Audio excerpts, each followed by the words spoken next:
నువ్వు మాట్లాడుతున్నావా? నీ మాటలు అనేకులకు మాదిరిగా ఉండాలి. విశ్వాసములో బ్రతుకుతున్నావా? ఆ విశ్వాసం అనేకులకి మాదిరికరంగా ఉండాలి. నీ ప్రవర్తన అనేకులకి మాదిరికరంగా ఉండాలి. అలాగే నీ పరిశుద్ధత విషయములో అనేకులకి నువ్వు మాదిరికరముగా ఉండాలి.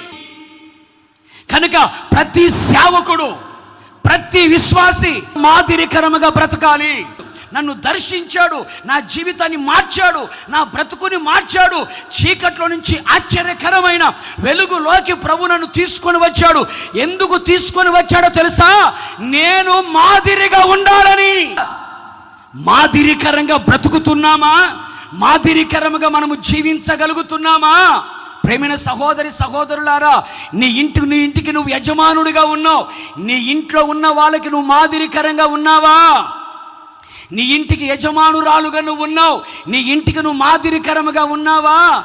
దేవునికి ఉన్నతమైన స్థానములో నిన్ను నిలబెట్టాడు. ఆ స్థానములో ఉన్న నువ్వు నీ క్రింద ఉన్న వారికి మాదిరికరముగా ఉన్నావా?